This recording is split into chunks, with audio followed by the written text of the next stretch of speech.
What does loyalty mean when it's bound in blood? What does love look like when twisted by resentment, sacrifice, and years of silence?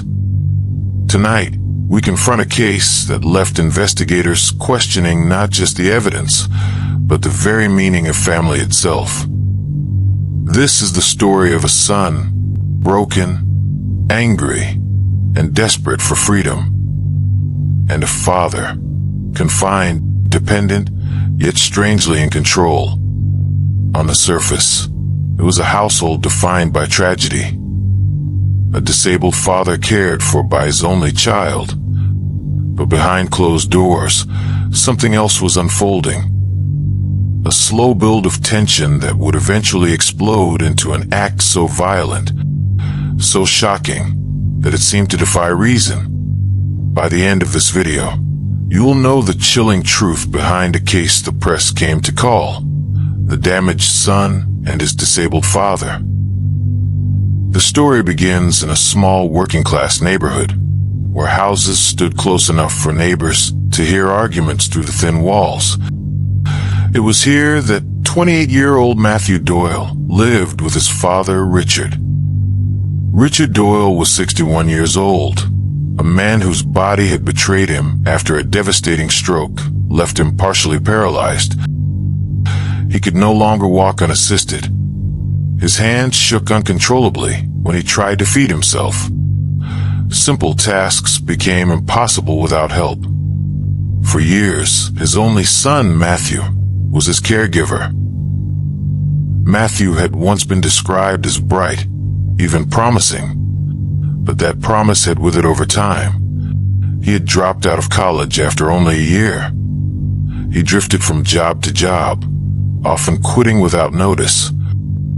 Friends described him as restless, prone to frustration, but still loyal to his father. At least, that was how it looked from the outside. Inside the Doyle home, neighbors noticed signs of strain, raised voices, doors slamming, Matthew storming out late at night. The kind of tension that suggested a household stretched to its limit. So when police cars lined the street one rainy evening, few were surprised something had finally snapped. What no one could have imagined was the scale of what was about to be uncovered. What do you think happens when love and duty blur into resentment and control? Could you care for someone every day, knowing you had no escape? Richard Doyle had once been the picture of strength, a construction worker for decades. He raised Matthew alone after his wife died of cancer when Matthew was only 10 years old. He worked long hours, saved what little he could, and gave his son what he believed was a better future. But when the stroke came, everything changed overnight. The strong father became dependent, and the son, who had long relied on his father's guidance, suddenly became caretaker, breadwinner, and nurse. At first, Matthew tried. He cooked. He cleaned. He carried his father up the stairs when necessary. But as months turned into years, his life shrank. Friends drifted away. Opportunities disappeared.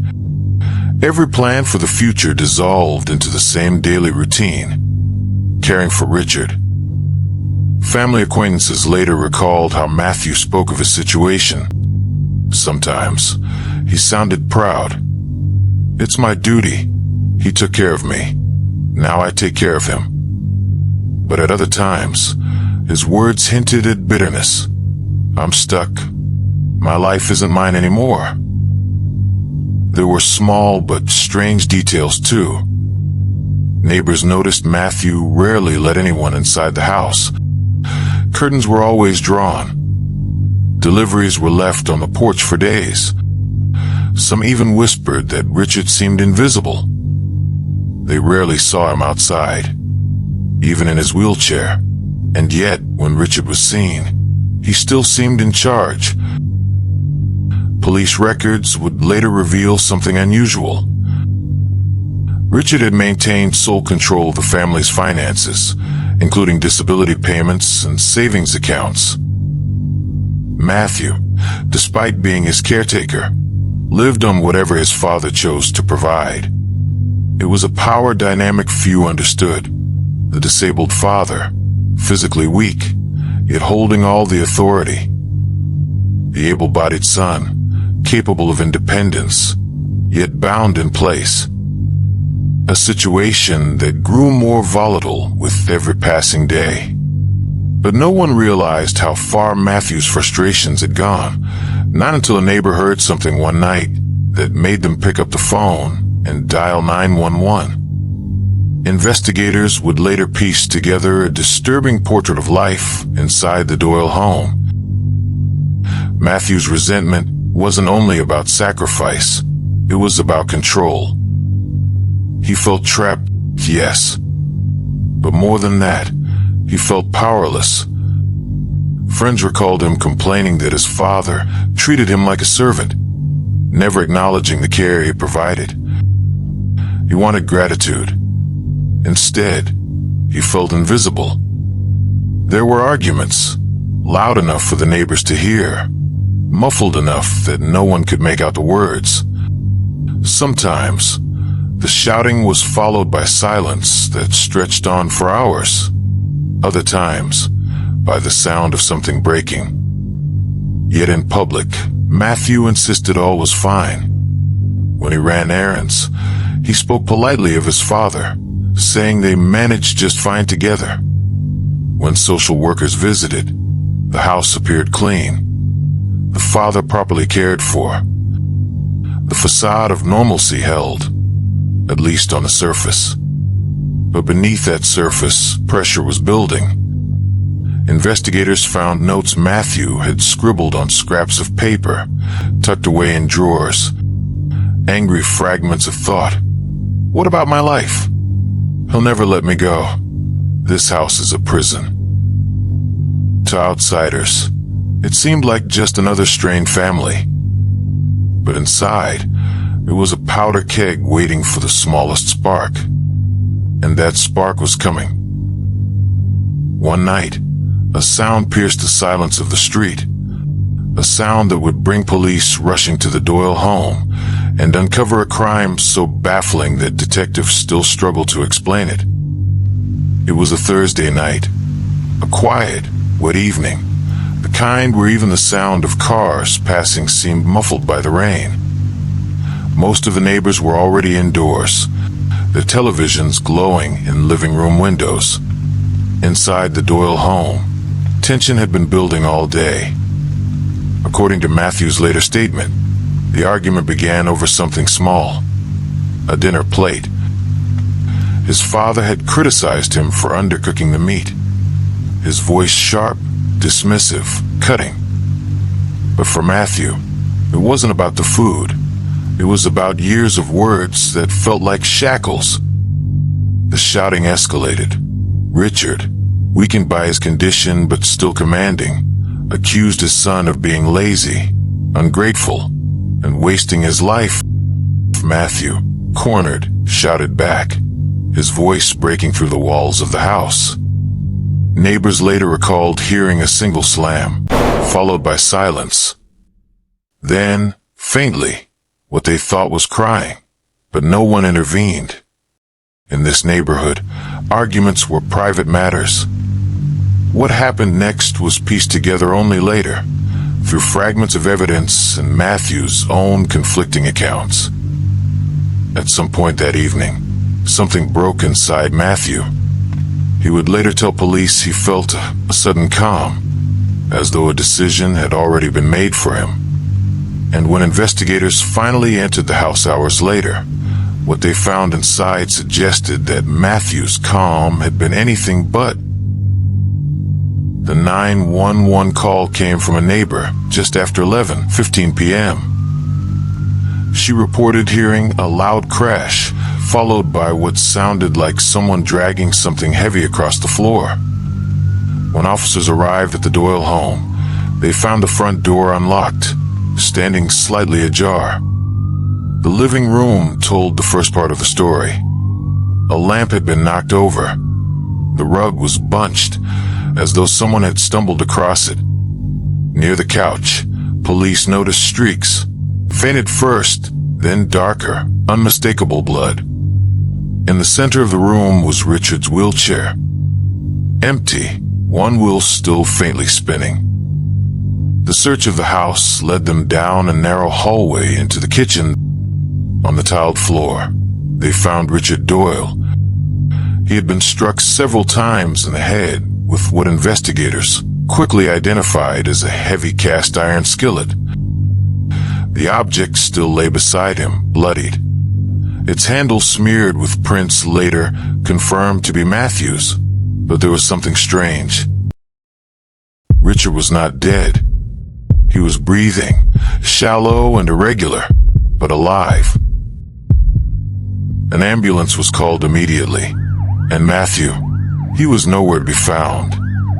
Officers fanned out across the neighborhood. His car was missing from the driveway. His cell phone, however, had been left behind on the kitchen counter. It was as though he had fled in panic, but left behind the one object that might have helped him disappear. Hours later, police would locate Matthew, but the story he told them would raise more questions than it answered. Just before dawn, a patrol unit spotted Matthew Doyle's car parked at the edge of a wooded area, less than 5 miles from the house. Officers approached cautiously. The car was empty, its driver's side door left wide open. A search began. Flashlights cut through the trees. Dogs barked. Rain fell harder. After nearly 2 hours, Matthew was found crouched behind an abandoned shed, soaked, shivering, his clothes stained with blood. He surrendered without resistance. As he was led back to the patrol car, officers reported he kept repeating the same phrase. "You don't understand. He made me do it. He wouldn't let me live." At the hospital, Richard Doyle clung to life. He slipped in and out of consciousness, sometimes calling for his son, other times muttering incoherent words. Detectives stood by his bedside, hoping he might provide clarity, but the answers never came. Richard would die 3 days later from his injuries. And so, the investigation shifted focus entirely to Matthew, the damaged son, now the prime suspect in the attempted murder, turned homicide, of his own father. But when detectives began piecing together Matthew's story, they uncovered evidence that suggested this was not a simple case of rage. Something darker had been festering inside the Doyle home, something far more complex than anyone had imagined. At the precinct, detectives wasted no time. Matthew Doyle was placed in a stark gray interview room. A single camera recorded his every movement, the way he picked at his fingernails, the way he avoided eye contact. Detectives asked him the obvious, why? Matthew's response was disjointed, almost rehearsed.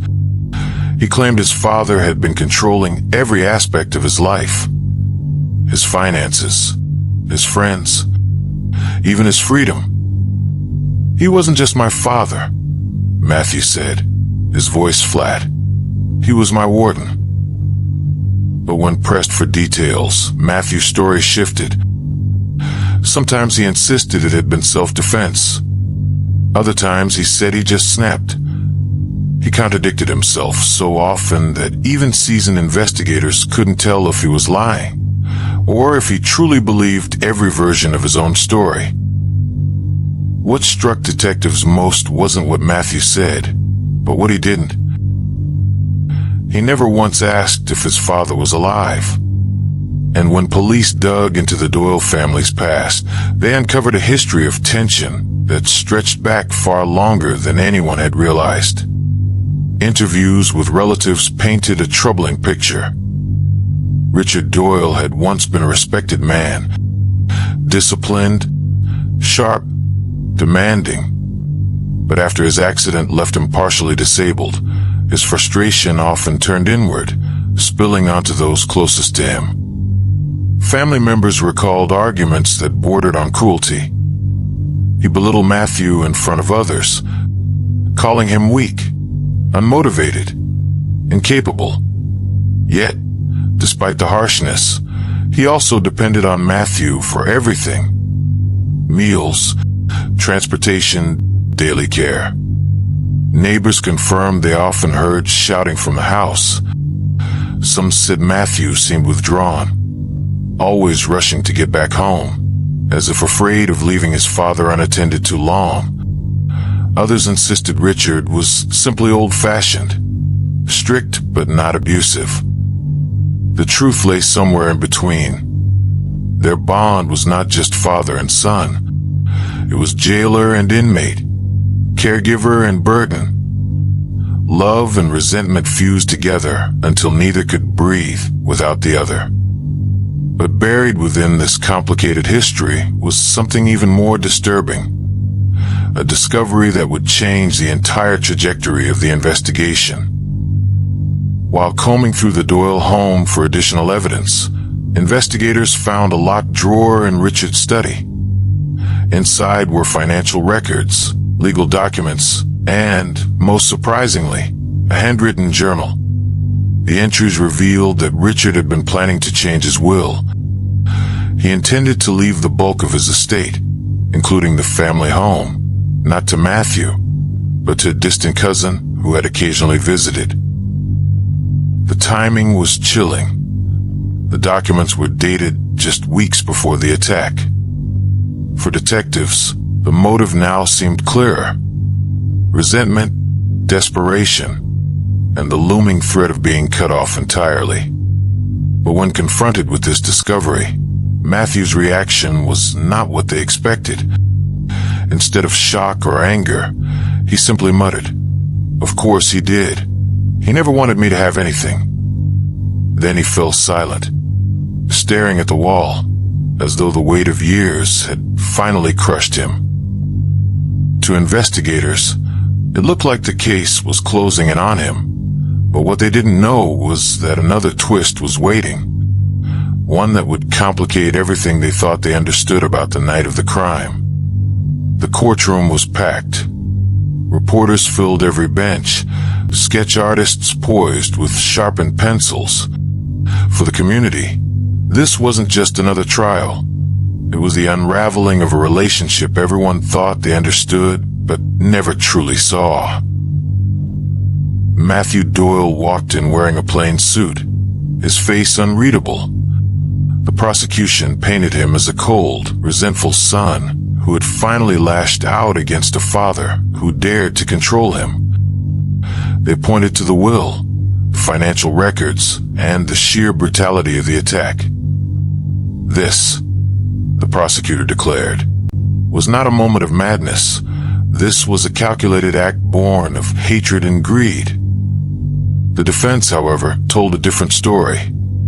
They described years of psychological torment, a household built on manipulation and control. They argued that Matthew was more victim than villain, a man pushed to the brink by his father's constant demands and verbal cruelty. He didn't just snap, his attorney said. He broke. Witnesses took the stand. Neighbors spoke of late-night shouting matches. Relatives recounted dinners that ended in tears. But others defended Richard, insisting he was firm, yes, but also generous, providing Matthew with a home, food, and stability long into adulthood. Each testimony was another shard of glass, sharp, reflective, cutting the narrative into pieces that refused to form a single, clear picture. After weeks of testimony, the jury was tasked with deciding, was Matthew Doyle a murderer driven by greed, or a damaged man crushed under the weight of his father's control? The deliberations lasted for days. Reporters outside the courthouse speculated wildly. Some were convinced the will was the key. Others believed Matthew's own contradictions during interrogation had sealed his fate. Finally, the jury returned. The courtroom fell silent. The foreman rose, unfolded the slip of paper, and spoke the words that would define Matthew's life. Guilty of voluntary manslaughter. Not murder, not complete exoneration, something in between. The sentence, 25 years in state prison. The ruling satisfied almost no one.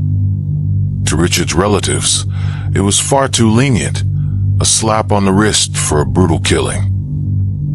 To Matthew's supporters, it was far too harsh, a punishment that ignored years of emotional abuse.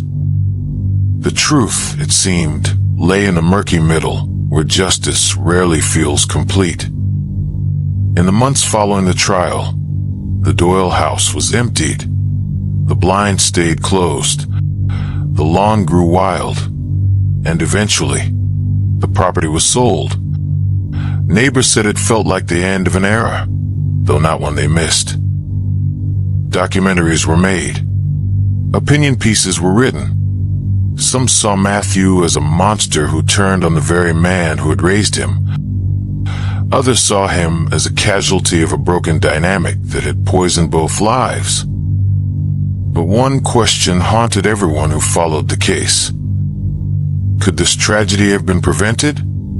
If Richard had sought counseling, if Matthew had found support outside the home, if someone had intervened, would father and son still be alive and free today? Even now, the answer is unclear. Richard Doyle was buried in a quiet cemetery on the edge of town. His gravestone bears no mention of the complicated life he lived, only his name and the years he spent on Earth. Matthew Doyle sits behind prison walls, where he spent his days reading and writing letters few ever receive. In interviews, he sometimes claims he loved his father. Other times, he insists Richard destroyed him long before that night. His words shift, like shadows under flickering light, never quite forming a single, reliable truth. And so, the story of the Doyles remains unresolved, not in the eyes of the law, but in the hearts of those who witnessed it. This case forces us to confront a difficult truth. Family can be both refuge and prison, both sanctuary and battlefield. When love becomes control, and control breeds resentment, the line between victim and perpetrator begins to blur. Was Matthew Doyle a damaged son pushed beyond reason, or was he always destined to destroy the father who shaped him? The answer, perhaps, lies in the silence that remains. But what do you think? Was justice served in this case? Or does the truth still remain buried beneath years of pain and secrecy? I want to hear your thoughts. Share them in the comments below. If this story unsettled you as much as it did me, and if you want more haunting stories where love, loyalty, and crime collide, make sure you subscribe to this channel and turn on notifications so you don't miss the next case we uncover. Thank you for watching. Until tomorrow, stay safe, stay curious, and remember, sometimes the darkest secrets are the ones kept within the walls of home.